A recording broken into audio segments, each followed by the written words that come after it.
एक बार सदगुरुदेव भगवान के साथ ब्रज 84 कोष की प्रदक्षिणा में आदेश हुआ, उनके साथ थे। तो गुरुदेव भगवान श्री जी की रसोई सेवा में बहुत प्रवीण है। वो जो भी बनाते हैं अमृत जैसा लगता है। 10 वर्ष तो कम से कम पाने को तो मिला ही है, क्योंकि वो जब भोग लगाते तो कृपा करके ऐसा। तो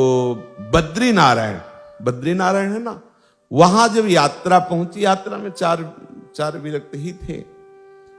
अब अपने को तो ये प्रसाद पहले से असाध्य रोग का है, तो थोड़ा ही चलने के बाद बहुत ही श्रमित हो जाता शरीर।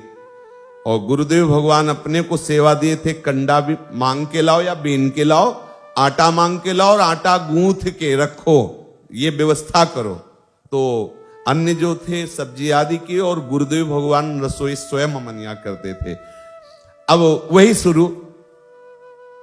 तो वहां आश्रम में संतों के लिए रोटी दाल सब्जी दी जाती थी।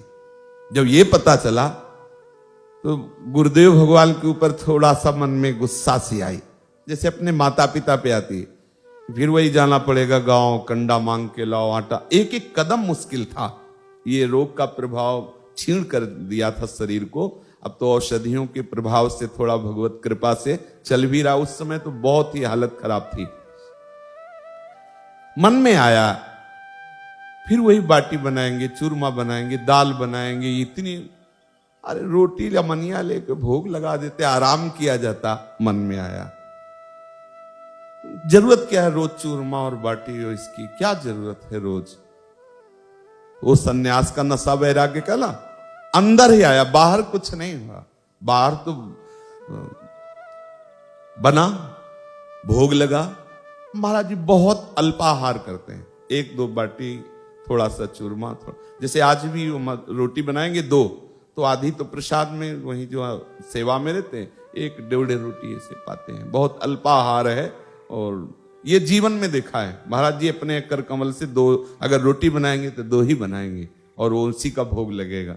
और उस समय तो संध्या काल में सदगुरुदेव भगवान जब शौच के लिए गए, तब हमारी चेतना आई। तो हमने स्वप्न में देखा बद्रीनारायण में कि प्रियाजू गुरुदेव के ऐसे, जैसे सखी के ऊपर रखते हैं, ऐसे बाहु पधराए हुए, मेरे वो चूरमा दे दो, वो बाटी दी, वो थोड़ा सा, वो ऐसे, वो अमुक वस्तु है। और गुरुदेव भगवान प्रसन्न होकर पवारे, और श्री जी ऐसे गोद में बैठी हुई है, ऐसे ऐसे हाथ किए हुए, और दुलार करके गुरुदेव पवा रहे हैं। और अंदर प्रेरणा हो रही, तुम क्या समझते हो, ये अपने लिए बनाते हैं, ये मेरे लिए बनाते हैं। देखा प्रिया लाल, विशेषता प्रियाजू के दर्शन हुए। फिर बाद में विश्राम होते होते उस लीला में लालजू के दर्शन हुए।